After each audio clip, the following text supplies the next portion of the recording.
The wind on that moon did not sound like wind. It sounded like something alive, something angry, scraping against metal and rock with claws made of ice. Daniel Reyes had heard many storms in his years of hauling cargo across the outer systems, but nothing like this.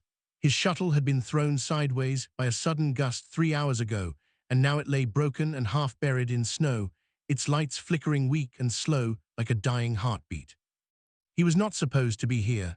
This moon was not even on his flight path. A storm had pushed him off course, torn a hole in his engine, and dropped him into a world of white silence and endless cold. His communicator was dead, his fuel tanks were cracked, and the temperature outside was already low enough to freeze skin in minutes. Daniel sat inside the cracked shuttle, wrapping a thin blanket around his shoulders, trying to think clearly. He was an engineer by training, a pilot by necessity, and right now, he needed to be both if he wanted to survive the night. He pulled up what was left of his ship's power core and began rerouting wires with numb fingers, trying to build something that could keep him warm until rescue came, if rescue ever came at all. That was when he heard it. At first he thought it was the wind playing tricks on him, the way wind sometimes does in empty places. But then it came again, sharper this time, higher in pitch. A cry, not human, not like any animal he had heard before. It carried pain in it, the kind of pain that made his chest tighten even though he did not know what was making the sound. He told himself to ignore it. He told himself that stepping outside now was suicide, that the wind chill alone could kill him in under 10 minutes without proper gear. He told himself many sensible things, and then he pulled on his coat, grabbed a small emergency light, and stepped out into the storm anyway. The snow hit him like a wall. His boots sank deep with every step, and the wind screamed past his ears so loudly that he almost turned back twice. But the cry kept calling him forward, weaker each time, as if whatever was making it was running out of strength. He found it near a cluster of broken rocks, half covered in snow, curled into a shape too strange for his mind to immediately understand. At first he thought it was some kind of large bird, its wings folded tightly against a slender body. But as he got closer, kneeling down despite the biting cold, he saw scales instead of feathers, and a long tail wrapped protectively around a small frame.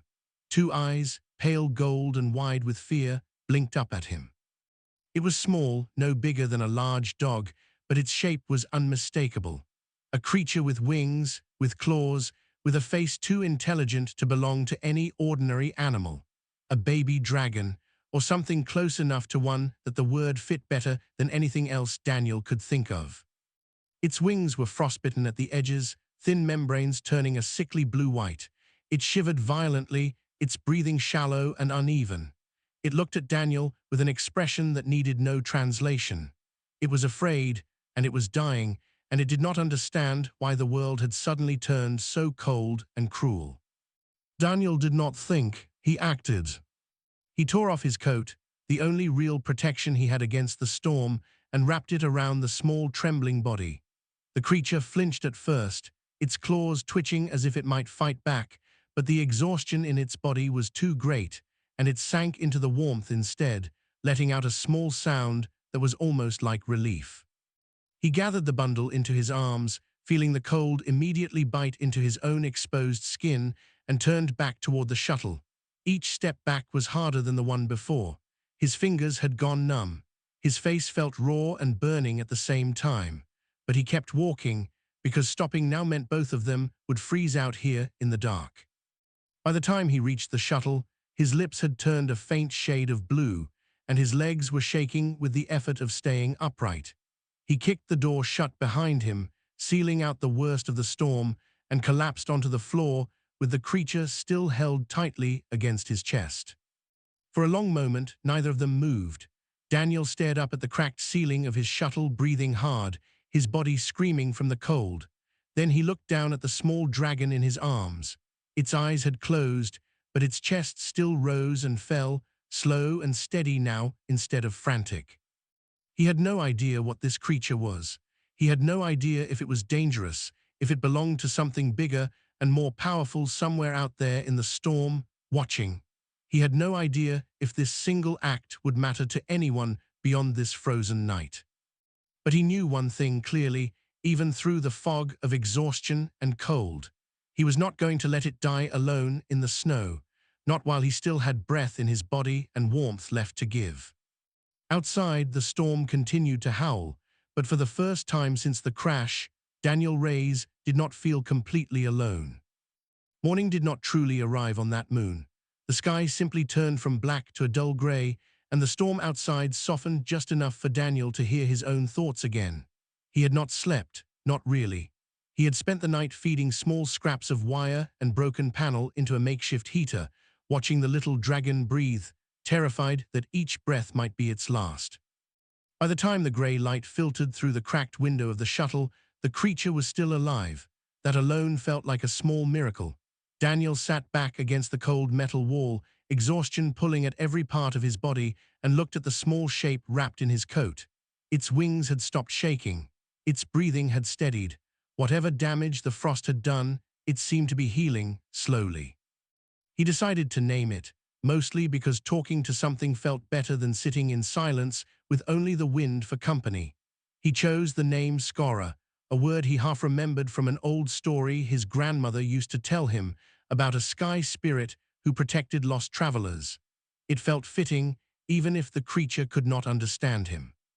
Skora opened her eyes sometime in the early hours, blinking slowly at the unfamiliar surroundings. She did not try to run or fight. Instead, she watched Daniel carefully, her golden eyes following his every movement as he worked on repairing what he could of the shuttle's broken systems. When he offered her a small piece of dried food from his emergency rations, she sniffed it cautiously before accepting it from his hand. It was a small moment, but it meant something. Trust, even a fragile beginning of it, had formed between them. Over the next 2 days, Daniel worked constantly, splitting his time between keeping the shelter warm, rationing what little food and water he had left, and caring for Skora as she slowly regained her strength. He rigged a small heat lamp using parts from the shuttle's dead engine, angling it carefully so that both of them could share its warmth without draining what little power remained. He talked to her while he worked, mostly to keep himself calm. He told her about his life before the crash, about long routes through empty space, about the quiet loneliness that came with being a cargo pilot who had no family waiting for him at any of his destinations. He was not sure why he told a creature that could not understand him these things, but somehow, saying them out loud made the silence of the storm easier to bear. Skora, for her part, seemed to listen. She would tilt her head at the sound of his voice, her tail curling gently around his leg whenever he sat close to her. By the second day, she had begun following him around the small space of the shuttle, staying near him even when there was no obvious reason to. Unknown to Daniel, they were not as alone as he believed. High above the storm, hidden within the clouds using technology far beyond anything humans had built, a scout named Nira watched the shuttle through a long-range viewer.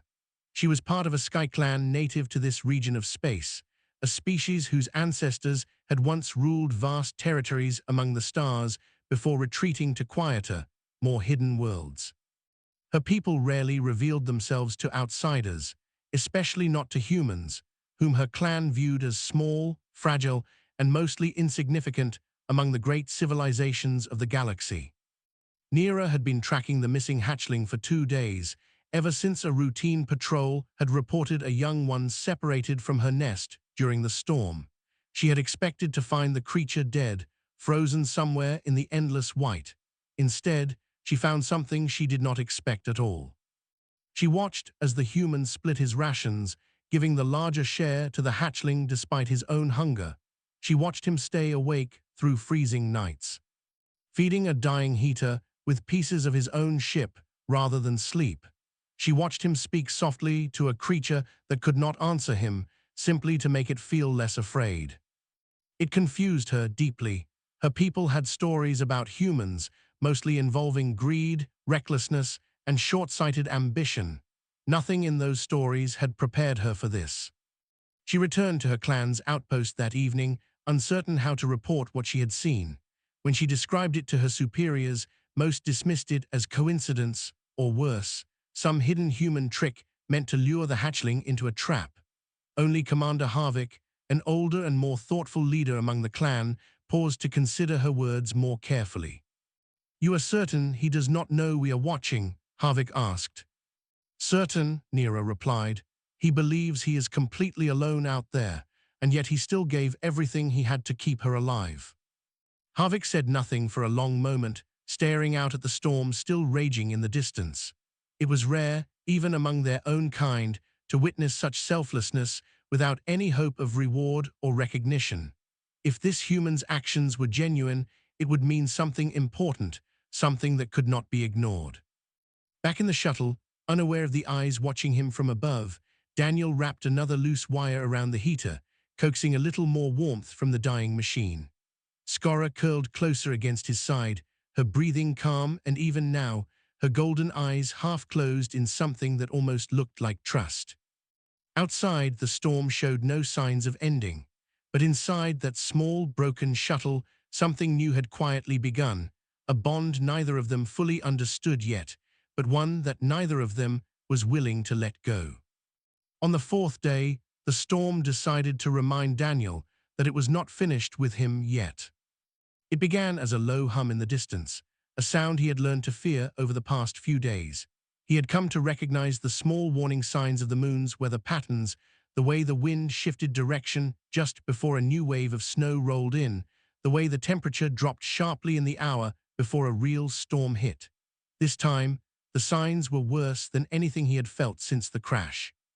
He moved quickly, using every scrap of material he had left to reinforce the cracks along the shuttle's hull. He packed snow against the base of the ship to block the worst of the wind, stuffed torn fabric into gaps where cold air leaked through, and rerouted what little power remained toward keeping the small heater running. Skora watched him work, her golden eyes following his hurried movements with something that looked almost like understanding. By the time the full force of the storm hit, the shuttle was shaking so violently that Daniel had to brace himself against the wall to stay upright. The wind screamed louder than anything he had heard before, and for the first time since finding Skora, he genuinely feared that neither of them would survive the night. He made a decision then, one that came without much thought, the same way his decision to step outside into the first storm had come. He gave Skora the last of the heater's direct warmth, angling the small device toward her instead of himself, and wrapped his own body around hers instead, using what little warmth he had left to shield her from the worst of the cold seeping through the damaged hull. His fingers had gone numb hours ago. His body ached in ways he had never felt before. But he stayed there, curled protectively around the small dragon, refusing to move even as exhaustion pulled harder and harder at his mind. Skora, sensing something was wrong, pressed herself closer against him, her small body trembling, not from cold this time, but from something that looked almost like worry. She nudged his arm gently with her snout, making a soft, questioning sound, as if trying to ask if he was all right. He managed a weak smile, though he doubted she could see it in the dim light. "I'm okay," he whispered, his voice hoarse and shaking, "just a little tired." It was not entirely true, and some part of him suspected she knew it. High above, hidden within the storm using her clan's advanced flight systems, Nera watched the scene unfold with growing unease. She had been ordered to observe only, to report back any significant developments without interfering directly. But watching the human's body grow weaker with each passing hour, watching him continue to shield the hatchling despite his own deteriorating condition, she found it harder and harder to simply watch. Against her orders, she made a choice. She descended just close enough to the shuttle to leave a small package near its entrance, a container filled with warming crystals her people used during long expeditions through cold territories, along with a portion of preserved rations. She did not reveal herself, staying hidden within the storm's heavy snowfall, but she made sure the package was close enough for Daniel to find once the worst of the storm passed. It was a small act, technically forbidden under her clan's laws regarding contact with outside species. But something about what she had witnessed over the past few days made the rule feel less important than it once had. Back inside the shuttle, Daniel's strength continued to fade. His vision blurred at the edges, his breathing grew shallow, and the cold that had once felt sharp and biting began to feel strangely distant, almost peaceful. He recognized, somewhere in the fog of his exhausted mind, that this was a dangerous sign. He had heard about it before, how extreme cold could trick the body into a false sense of calm right before it shut down completely. He fought against it as best he could, forcing himself to stay awake, to keep moving his fingers, to keep talking softly to Skora even as his words grew slower and less coherent. But eventually, his body simply could not fight any longer. His eyes closed, his arms still wrapped protectively around the small dragon, and he slipped into unconsciousness just as the worst of the storm began to ease outside. Skora let out a distressed sound, nudging at him repeatedly, trying to wake him the way he had woken her days earlier. When he did not respond, something shifted in her small body, an instinct buried deep within her species, something ancient and rarely triggered except in moments of true desperation. She threw her head back and released a sound unlike anything she had made before, a high, piercing cry that carried far beyond the walls of the shuttle, far beyond the reach of the storm itself, echoing upward into the clearing sky like a signal meant for something greater than either of them could see. The cry was not simply a cry of fear.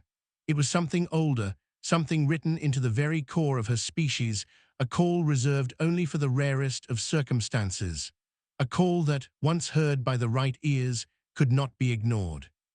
And far above, within the hidden halls of her people's floating fortress, something ancient stirred awake at the sound of it, for the first time in longer than even the oldest among them could remember.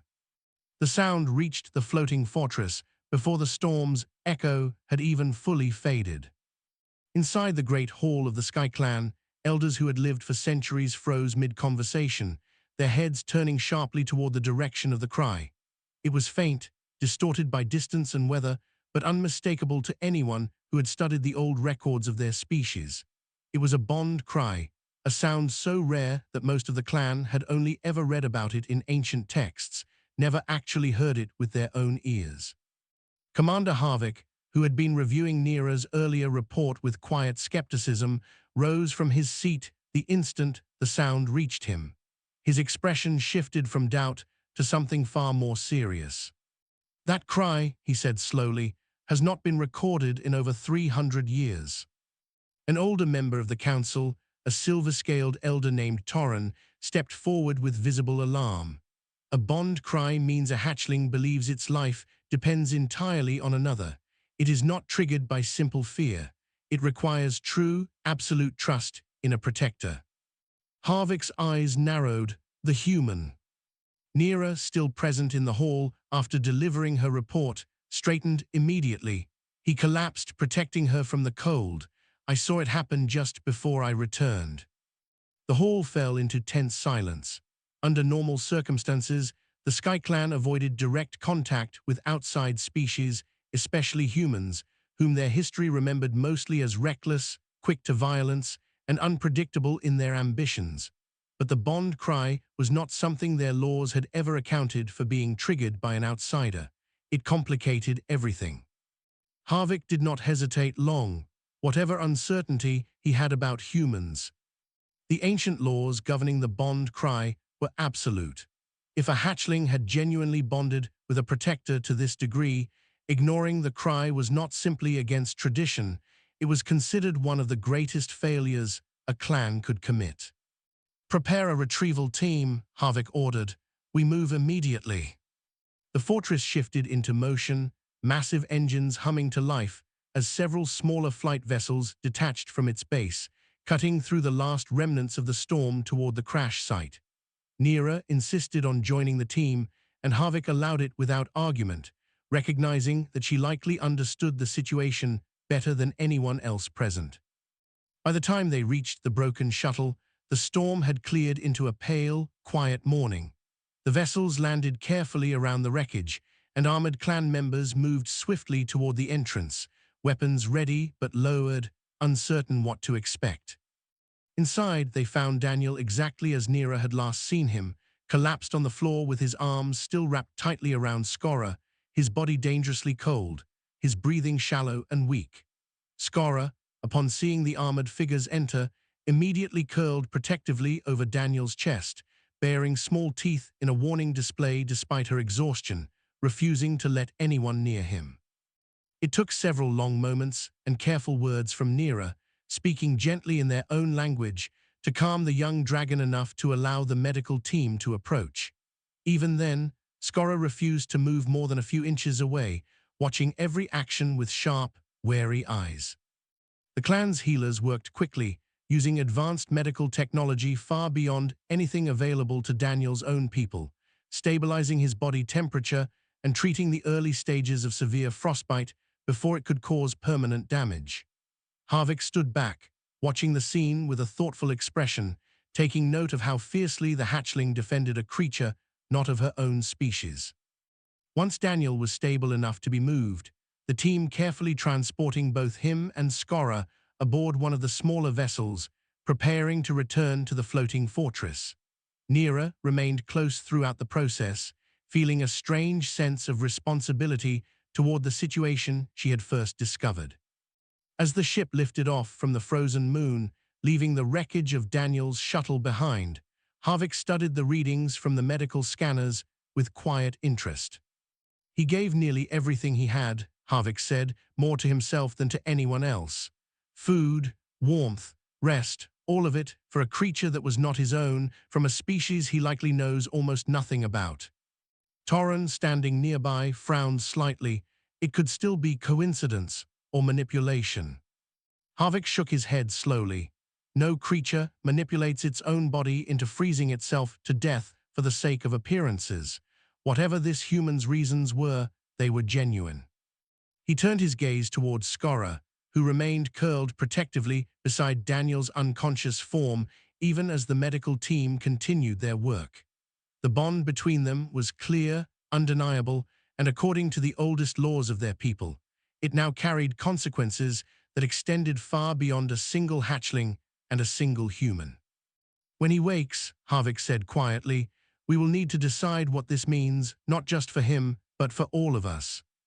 The ship continued its ascent toward the fortress hidden high above the clouds, carrying with it a human who had no idea that his simple act of kindness in the middle of a frozen storm was about to change far more than his own fate.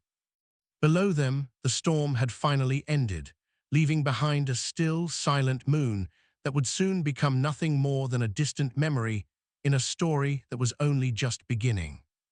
Warmth was the first thing Daniel noticed when he woke, a deep, steady warmth unlike anything the broken heater in his shuttle had ever managed to produce. For a moment, he assumed he was dreaming, that his mind had simply given up and drifted somewhere pleasant before the cold finally took him. But then he became aware of soft light above him, unfamiliar sounds nearby, and a weight resting gently against his side. He opened his eyes slowly, blinking against the brightness of an unfamiliar room.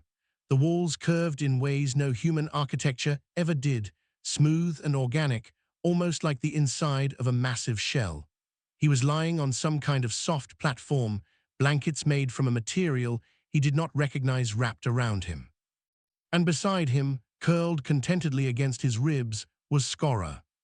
She looked different somehow, stronger, her scales carrying a healthier shine than before, her wings no longer showing any sign of frostbite. The moment she noticed him stirring, her golden eyes snapped open, and she let out an excited sound, nuzzling against his arm with obvious relief. "Hey," Daniel said weakly, his voice rough from disuse, "you're looking better." As if summoned by his voice, a section of the wall slid open, and a figure entered the room, tall and covered in pale blue scales, with wings folded neatly against her back and sharp, intelligent eyes that studied him carefully. This was Neera, though Daniel had no way of knowing that yet. "You are awake," she said, her voice carrying a strange, melodic accent as she spoke his language with careful precision. "That is good. We were uncertain how long your body would need to recover." Daniel pushed himself into a sitting position, wincing slightly at the stiffness in his limbs. Where am I? What happened?" Neera studied him for a long moment before answering. "You are aboard a vessel belonging to my people. We found you and the hatchling in your shuttle, both close to death. She called for help in a way our people have not heard in centuries. We came because we had no choice but to answer." Daniel glanced down at Skora, who pressed herself closer against him as if afraid he might disappear again. She saved us. She trusted you enough to risk everything to save you, Nira corrected gently. That is not a small thing among my people. Before Daniel could ask more questions, the door opened again, and a taller, older figure entered, his presence commanding immediate attention despite his calm demeanor. This was Commander Harvick, and behind him followed several other members of what Daniel would soon learn was the ruling council of this hidden civilization. Harvick studied Daniel carefully, his expression unreadable. You are the human who wrapped a dying hatchling in his own coat and gave her his food while starving yourself. It was not quite a question, but Daniel answered anyway. I couldn't just leave her out there, she would have died. And you nearly did, in her place, Harvick said. Why? Daniel hesitated, unsure how to explain something that had felt so simple in the moment, yet suddenly seemed complicated under the weight of so many watching eyes. Because someone needed help, and I could give it. That's all. I didn't think about what she was, or what species she belonged to. I just saw something small and scared and hurting, and I couldn't ignore that. The room fell silent for a long moment. Several of the council members exchanged glances, clearly processing his words carefully. Harvick finally spoke again, his tone thoughtful. Among our people, there exists an ancient practice we call the coat bond, a rare and sacred act where one being shelters another with no expectation of anything in return, risking their own survival entirely for a stranger's sake. It has become almost a myth among us, spoken of mostly in old stories passed down through generations. We did not expect to witness it performed by an outsider, let alone a human. Daniel blinked, uncertain how to respond to that. The bond cry she released, Harvick continued, gesturing toward Skora, is only triggered when a hatchling believes, completely and instinctively, that her survival depends entirely on her protector. It cannot be faked. It cannot be manipulated. It is instinct at its purest form. Nira stepped forward slightly. I witnessed everything from the moment I found you both. Every choice you made, every risk you took, was genuine. I made my report clear to the council. Harvick nodded slowly. Because of this, our laws are clear as well, even if rarely invoked. A being who forms a true coat bond with one of our young is granted the title of Skywarden, a guardian recognized by our entire people, bound not by blood, but by an unbreakable debt of honor. Daniel felt Skora press herself even closer against him, as if she understood exactly what was being said, even without fully grasping the words. I don't understand, he admitted honestly. I didn't do this expecting some kind of reward or title. I just wanted to help her. That is precisely why it matters, Harvick replied.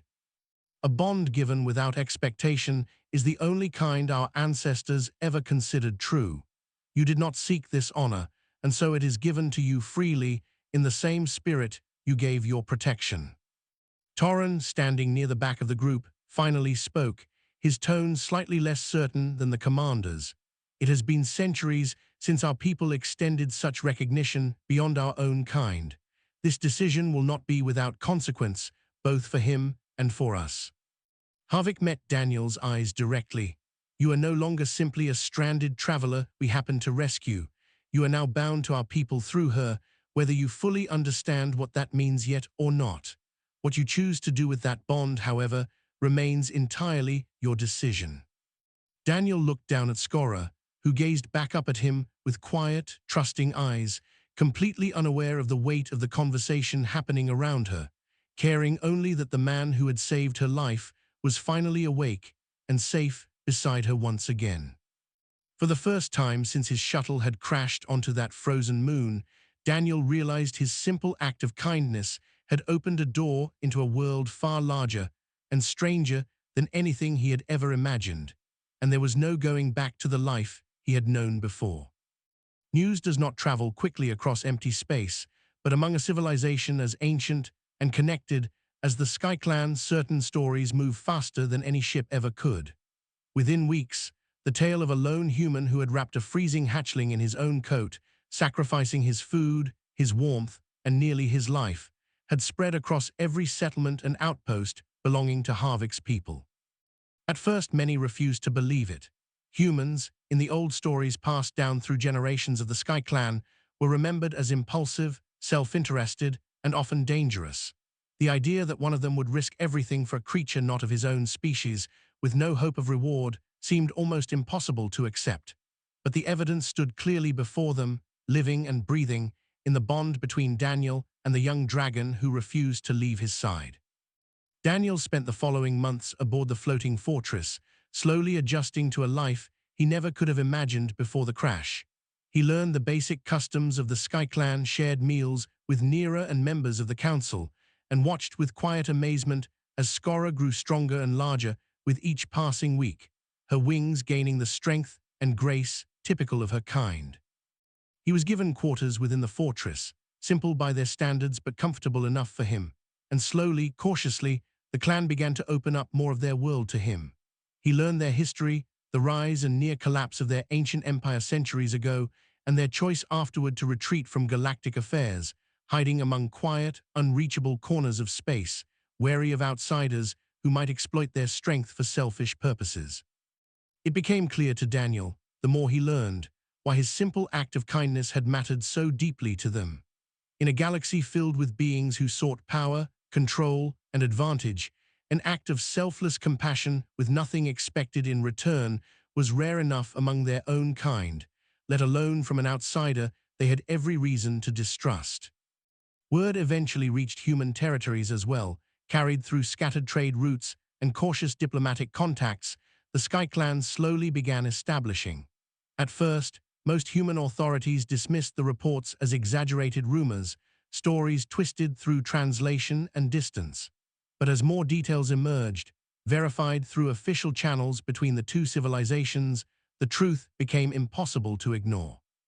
A lone cargo pilot, stranded and freezing on an unmapped moon, had saved the life of an alien hatchling belonging to one of the most powerful and secretive civilizations in known space, expecting nothing in return.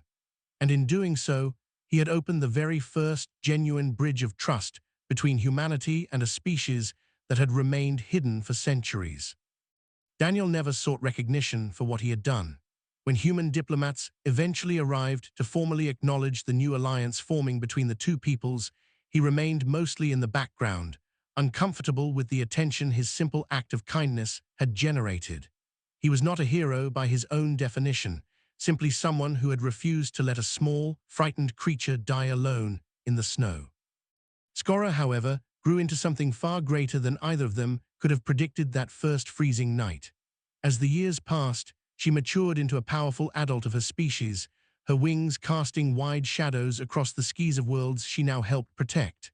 She remained close to Daniel throughout, not out of simple loyalty, but out of the same trust that had first bonded them together in that broken shuttle years before. Together, they became a familiar and respected presence within the growing partnership between humanity and the Sky Clan, often called upon whenever tensions or misunderstandings arose between the two very different civilizations. Where words sometimes failed, their bond served as living proof that trust between vastly different peoples was not only possible, but capable of reshaping the future entirely. Commander Harvick, now much older, often reflected on the strange turn of events that had begun with a single distress call heard through a raging storm. He had lived long enough to witness empires rise and fall, alliances form and crumble, yet nothing had shaped the future of his people quite like the quiet, unassuming actions of one stranded human who had simply refused to walk away from suffering he had no obligation to fix. Years later, standing on a high balcony overlooking the fortress skis, Daniel watched as new generations of hatchlings took their first flights, guided carefully by adults who remembered, in one way or another, the story that had begun this new era of understanding. Skora landed beside him gracefully, her presence now as natural to him as breathing. "Do you ever regret it?" Nera asked once, standing nearby during one such quiet evening, stepping outside that night into a storm that could have easily killed you. Daniel considered the question for a long moment before answering, watching the sky above slowly fill with the wide, familiar shapes of dragons who no longer viewed humanity with quiet suspicion, but with genuine respect and partnership. "No," he said finally, "not for a second." Because in the end, it had never been about strength or power or the grand alliances that followed. It had simply been about one small, frightened creature freezing alone in the snow and a man who could not bring himself to walk away. The sky, it turned out, remembered kindness far longer than it ever remembered strength. And on quiet nights, when the wind moved gently across the fortress skis, some among the Sky Clans still spoke softly of the human who had once given away his coat, his warmth, and nearly his life, to save a stranger who could never have repaid him, and who, in the end, needed no repayment at all.